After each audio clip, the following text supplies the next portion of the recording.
অগ্নিনাভ মন্দিৰৰ চুৰি কাৰ্য ইতিমধ্যে চুৰ ধৰা পৰিছে কিন্তু চুৰি কাৰ্য কেনেধৰণে সংঘটিত কৰিছিল তাৰে আমি দৃশ্যাংশ দেখুৱাব বিচাৰিছো নমস্কাৰ ষ্টুডিঅ'ত মই প্ৰাঞ্জল আপোনালোকে চাই আছে নিউজ 18 অসমৰ নৰ্থ-ইষ্টৰ পোনপটীয়া সম্প্ৰচাৰ ইউটিউব আৰু ফেচবুকৰ জৰিয়তে আৰিফ আলী নামৰ এই চুৰটোক ইতিমধ্যে কৰায়ত্ব কৰা হৈছে মূৰ্তিটো উদ্ধাৰ কৰা হৈছে কিন্তু চিচিটিভিত যি দৃশ্য বন্দী হৈছিল সেই দৃশ্যই অতি এটা ভয়াবহ বাৰ্তা দিছে চুৰে কেনেধৰণৰ কৌশল অৱলম্বন কৰে বাহৰ কামি এডাল দি চুৰি কৰিছিল চাওক কেনেধৰণে এয়া অগ্নিনাভ মন্দিৰৰ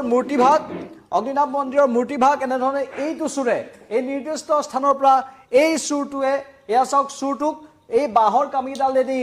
এনেধৰণে চুৰ কৰা হৈছিল এই মূৰ্তিভাগক চুৰ কৰা হৈছিল আৰিফ আলী নামৰ এই চুৰটো ইতিমধ্যে ধৰা পৰিছে নাজিৰা আৰক্ষীয়ে আৰিফ আলীক কৰায়ত্ব কৰিছে আৰু আৰিফ আলীক কৰায়ত্ব কৰাৰ পাছত আৰিফ আলীক বৰ্তমান আকৌ অগ্নিনাভ মন্দিৰলৈ অনা হৈছে এই গোটেইখিনি সিন আকৌ এবাৰ ৰিক্ৰিয়েট কৰাৰ বাবে ইয়া আমি দেখুৱাইছো চিচিটিভিৰ দৃশ্য এক্সক্লুসিভলি এই মুহূৰ্তত চুৰে কিমান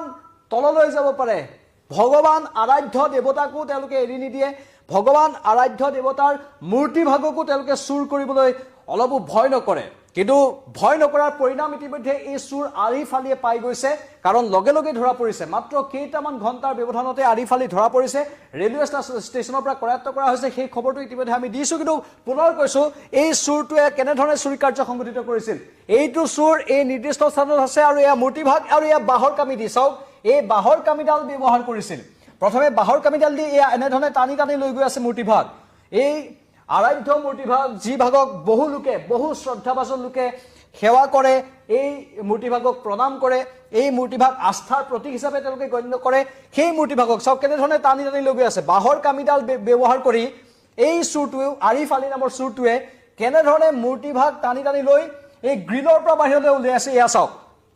গ্ৰিলৰ পৰা বাহিৰলৈ উলিয়াই নিয়াৰ মুহূৰ্তৰ দৃশ্য চিচিটিভিত বন্দী হৈছে আৰিফ আলী বৰ্তমান নাজিৰা আৰক্ষীৰ জিম্মাত আছে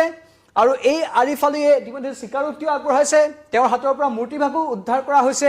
আকৌ পুনৰ স্থাপন কৰা হৈছে হি ঠিক এনেধৰণে এয়া চাওক এই বাহৰ নিৰ্দিষ্ট এটা দীঘল বাহৰ কামি লৈ আহিছিল কিন্তু কেনেধৰণে প্ৰৱেশ কৰিবলৈ পালে কেনেধৰণে এই কাণ্ড সংঘটিত কৰিবলৈ পালে সেয়া আচৰিত কথা এয়া প্ৰথমে এভাগ মূৰ্তি আনিলে তাৰপিছত আকৌ বাহৰ কামিডাল প্ৰয়োগ কৰিছে বাহৰ কামিৰ আগ দুখৰত কাঁচিৰ দৰে কিবা এটা লগোৱা আছিল আকৌ মূৰ্তিৰ আন এটা অংশ এনেধৰণে আকৌ চুচৰাই লৈ গৈছে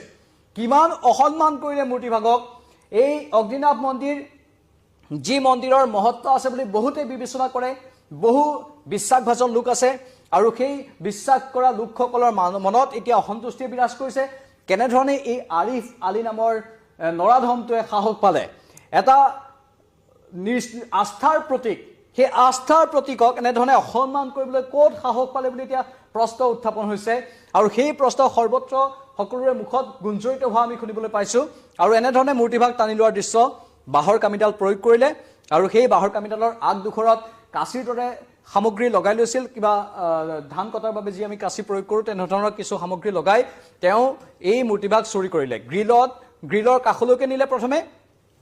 আৰু তাৰ পাছতে এয়া হাতেদি লৈ যোৱাৰ দৃশ্য বহু সময় লাগিল আমি কিছু আপোনালোকক কিছু কিয়দাংশহে আগবঢ়াইছো কিন্তু বহু সময় তাত আছিল এই